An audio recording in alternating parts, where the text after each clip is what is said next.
Hello students, welcome to my YouTube channel Srishti coaching. आज हम exercise 7.2 का हमारा जो लास्ट क्वेश्चन है, 10th क्वेश्चन है, वो करने जा रहे हैं।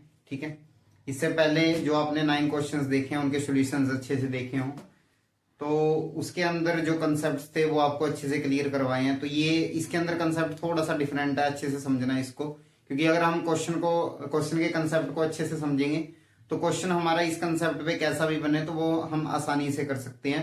तो इस क्वेश्चन को भी अच्छे से कंसेप्ट देख के करेंगे। ठीक है, तो शुरू करते हैं। इस क्वेश्चन को क्या दिया है हमें कि फाइंड द एरिया ऑफ रहम्बस। किसका एरिया फाइंड करना है हमें? रहम्बस का एरिया फाइंड करना है ना। और रहम्बस का, पहले रहम्बस के बारे में थोड़ा सा जान लेते हैं। वैसे तो आपको पता ही होगा, वैसे तो आपको इसकी जानकारी होगी ही कि रहम्बस होता क्या है। रहम्बस बेसिकली एक क्वाड्रिलेटरल होता है, ठीक है, जो कि दिखने में थोड़ा सा स्केयर जैसा होता है, स्केयर की तरह दिखता है। बट स्केयर में और रहम्बस में डिफरेंस क्या होता है थोड़ा सा, कि जो हमारा स्केयर होता है ना, जो हमारा स्केयर होता है, स्केयर शेप होती है, उसके जो डायगोनल्स हैं एक तो वो इक्वल होते हैं, बट रहम्बस के दोनों डायगोनल्स इक्वल होते नहीं है। और दूसरी चीज ये है कि स्केयर का ईच एंगल है जो, या फिर हर एक एंगल है वो 90 डिग्री का होता है, बट रहम्बस के सारे जो एंगल्स हैं वो 90 डिग्री के नहीं होते। ठीक है, ये स्केयर में और थोड़ा सा रहम्बस में डिफरेंस होता है। ये भी आप साथ में नोट कर लिया करो, किसी ना किसी क्वेश्चन में या किसी ना किसी चैप्टर में आपको ये चीजें काम आएंगी। ओके, तो इसका एरिया फाइंड करना, और साथ में हमको हिंट क्या दिए, एक तो इनके इसके वर्टिसेस हमको गिवन है। वर्टिसेस क्या क्या है? 3,0, 4,5, और एक क्या है -1,4, और एक क्या है -2,-1। ठीक है, ये इसके वर्टिसेस दिए हैं और साथ में एक हिंट दी है। हिंट क्या दी है? फॉर्मूला ही दे रखा है हमें कि एरिया ओवर रहम्बस क्या होता है, 1/2 मल्टीप्लाई, इसको इरेज कर देते हैं, 1/2 multiply product of its diagonals. Area of rhombus क्या होता है? 1/2 multiply d1 multiply d2। Means की जो इसके डायगोनल्स होते हैं उसका प्रोडक्ट का अगर हाफ करेंगे हम, उनका प्रोडक्ट का अगर हाफ करेंगे तो हमारे पास क्या आ जाएगा? एरिया ऑफ रहम्बस निकल जाएगा। तो सबसे पहले तो देखो, अगर एरिया ऑफ रहम्बस निकालना है तो पहले तो हमें d1 और d2, ये दो जो डायगोनल्स हैं, इनकी लेंथ निकालनी पड़ेगी। इस क्वेश्चन के अंदर क्या निकालनी पड़ेगी? लेंथ। अब अगर लेंथ निकालनी है तो 7.1 और 7.2 के अंदर हमने 3 फॉर्मूलाज किए हैं। 3 फॉर्मूलाज कौन से हैं? पहला फॉर्मूला हमारा डिस्टेंस फॉर्मूला, एक तो डिस्टेंस फॉर्मूला किया है, दूसरा क्या किया आपने? सेक्शन फॉर्मूला किया है। ठीक है, और तीसरा फॉर्मूला क्या है आपका? Mid point formula. ठीक है, इन दोनों से क्या निकलते हैं? किसी भी पॉइंट के कोऑर्डिनेट्स निकलते हैं। क्या निकलते हैं? इससे कोऑर्डिनेट्स निकलते हैं। इससे क्या निकलती है? लेंथ या डिस्टेंस निकलता है इस फॉर्मूला से। और अभी हमें जरूरत क्या है? अभी हमें पॉइंट्स के कोऑर्डिनेट्स नहीं फाइंड करने, अभी हमें क्या है? डायगोनल्स की लेंथ फाइंड करनी है। और अगर लेंथ फाइंड करनी है आपको तो उसके लिए आप क्या यूज करते हो? डिस्टेंस फॉर्मूला यूज करते हो। तो सबसे पहला काम हमारा ये रहेगा कि हम दोनों डायगोनल्स की लेंथ फाइंड करें। ओके, तो सॉल्यूशन के अंदर सबसे पहला काम हम क्या करेंगे? डिस्टेंस फॉर्मूला का यूज करेंगे। यूजिंग डिस्टेंस फॉर्मूला, इसके अंदर हम क्या करेंगे? डिस्टेंस फॉर्मूला का यूज करेंगे। और डिस्टेंस फॉर्मूला हमारा होता क्या है? डिस्टेंस फॉर्मूला होता है कि x2 माइनस x1 स्केयर, 7.1 के अंदर किया आपने, y2 minus y1 square. Okay, और किसका डिस्टेंस निकाल रहे हैं? पहले हम मान लीजिए ये a है, ये b है, ये c है और ये d है। ठीक है, तो सबसे पहले किस डायगोनल की लेंथ निकाल रहे हैं? AC की, तो इधर AC लिख लो। ओके, तो AC की लेंथ निकाल रहे हो तो x1 y1, x2 y2, और अगर x2 की वैल्यू देखें तो -1, x1 की वैल्यू आपकी 3 है, और y2 की वैल्यू आपकी 4 है, y1 की वैल्यू आपकी 0 है।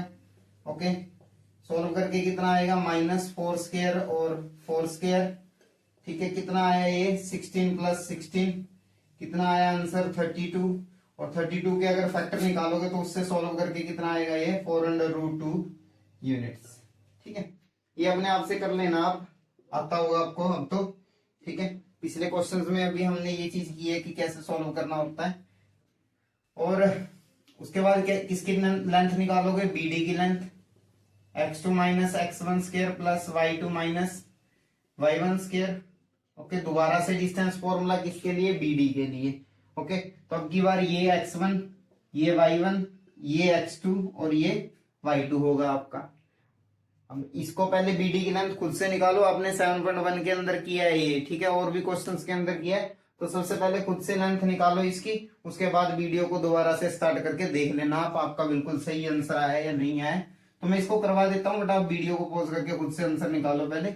ओके, -2, x1 की वैल्यू 4 स्क्वायर, बाई 2 की वैल्यू कितनी, -1 और -5 स्क्वायर कितना आया, -6 स्क्वायर, -6 स्क्वायर कितना आंसर आया, 36 + 36 कितना आंसर आया, 72। और 72 को भी अगर ऐसे सोल्व करोगे, देखो मैं सोल्व करके बता भी देता हूं आपको। 72 है, 36 आया, इधर 18 आया, इधर 9 आया, इधर 3 आया, इधर 1 आया।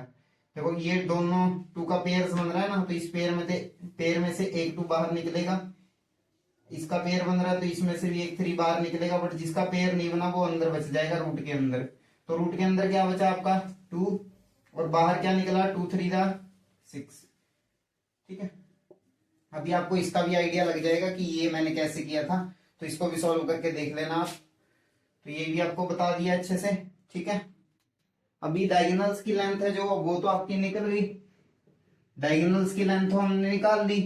अब डायगोनल्स की लेंथ अगर हमने निकाल ली है, तो उसके बाद हमें क्या फाइंड करना था, एरिया फाइंड करना था ना, कि एरिया क्या निकलेगा। तो एरिया का फॉर्मूला लगाते हैं, एरिया ऑफ रहोम्बस। एरिया ऑफ रहोम्बस क्या दिया है, 1/2 multiply d1 multiply d2 diagonal 1 multiply diagonal 2 करेंगे। ओके, तो 1/2 मल्टीप्लाई d1 की लेंथ कितनी आई, d1 चाहे इसको बोल लो चाहे इसको बोल लो, कोई दिक्कत की बात नहीं है। तो 4√2 आया। d2 की लेंथ कितनी आई आपकी, 6√2। अगर सोल्व करोगे इसको तो कितना आएगा 2, और 2 को 6 के साथ मल्टीप्लाई किया 12, √2 को √2 के साथ मल्टीप्लाई किया 2, और कितना आया 24 स्क्वायर यूनिट्स। ये था आपका एक्सरसाइज 7.2 का 10th क्वेश्चन। ठीक है, कंसेप्ट क्या था हमारा इस क्वेश्चन के अंदर, पता क्या करना था, एरिया ऑफ रहोम्बस फाइंड करना था। और एरिया ऑफ रहोम्बस का फॉर्मूला क्या होता है, 1/2 multiply product of its diagonals, या फिर d1 मल्टीप्लाई d2। ठीक है, half of its product of its diagonals भी बोल सकते हो, half of product of its diagonals rhombus का फॉर्मूला होता है एरिया का। और वो निकालने के लिए सबसे पहले हमें डायगोनल्स की लेंथ चाहिए थी, जो हमें किससे पता चलती, डिस्टेंस फॉर्मूला से चलती। तो डिस्टेंस फॉर्मूला लगाया, दोनों के ऊपर हमने पहले दोनों की लेंथ निकाली, डिस्टेंस निकाला। ठीक है, उसके बाद उसको फॉर्मूला के अंदर फिल करके और हमने क्या निकाल दिया, इस रहोम्बस का एरिया निकाल दिया, जिसके वर्टिसेस हमें गिवन थे। तो ये था हमारा एक्सरसाइज 7.2 का लास्ट क्वेश्चन, और चैप्टर हमारा कंप्लीट हो गया 7th चैप्टर। इसके बाद आपको कौन सा चैप्टर करवाएं, कमेंट बॉक्स में कमेंट करो, जो भी चैप्टर आपको टफ लगता है। ठीक है, उसका कोई भी कंसेप्ट आपको क्लियर नहीं होता तो वो बता देना। सृष्टि कोचिंग पे आपको सभी चैप्टर्स क्लास 10th के बिल्कुल कंसेप्ट क्लियर करवा के करवाए जाएंगे। ठीक है, तो ये था 7th चैप्टर और 7th चैप्टर का लास्ट क्वेश्चन। वीडियो अच्छी लगे तो वीडियो को लाइक भी करना और चैनल को सब्सक्राइब भी करते जाना। Thank you for watching.